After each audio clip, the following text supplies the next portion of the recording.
obukadde obusoba mu 2012 bwe bwakungaanyizibwa mu misinde egy'amazaalibwa ga kabaka ag'omulundi ogw'enkaaga. Gino gyali gikulirwamu omukulu Robert Kabushenga nga ye ssentebe w'akakiiko era ng'ono asiimye omulimu gwe baakolera awamu ng'olukiiko ne yeebaza minisita w'ebyemizannyo mu gavumenti y'e Mengo Henry Ssekabembe olw'amaanyi ge yayongeramu. First of all, let me recognize the Minister of Sports, Mr. Sekabembe, on whose behalf we were organizing Kabaka's birthday run.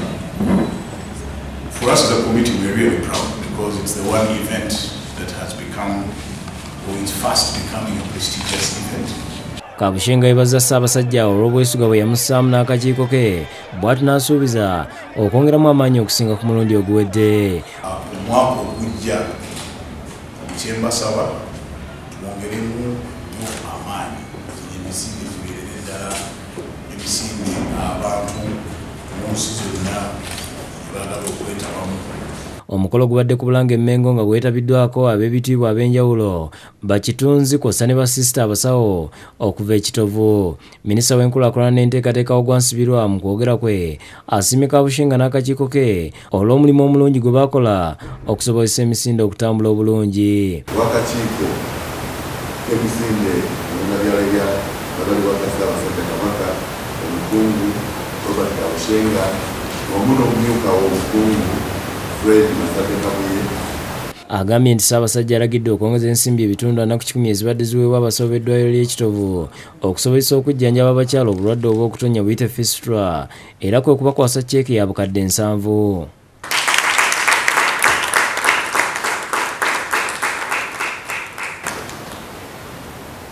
Tujja kuba kweyongeddeko ebitundu 40 ate ng'era eddala bigenda okuyamba kubanga abantu ba Ssaabasajja balina obuzibu bangi. Yakulembeddemu ababiikira Sister Benadette Nalubega yeebaza Ssaabasajja olw'okusiima n'abassaamu obwesigwa ne baweebwa ssente ez'okujjanjaba abakyala bw'atyo n'asaba abaami obutagobaganya bakyala balina bulwadde buno wabula babasindikire babajjanjabe kuba obujjanjabi we buli. Tulina essanyu lingi nnyo nga tusooka okwebaza Kabaka wa Buganda tulondawo eddwaliro ly'e Kitovu tuwa obuyambi buno okuyamba abakyala baffe abakutte omusulo. Guno si gwe mulundi ogusoose era tukakasiza ddala nti Ssaabasajja atwagala era asiimye emirimu mu Kitovu Hospital gyekolera abakyala era wamu n'ebyobuganda. Oluvannyuma abateesiteesi okuli Robert Kabushenga owa Vision Group wakasiddwa ekirabo kya Bukedde Lupapula TV ne Radio olw'omulimu gwe zaakola ku misinde.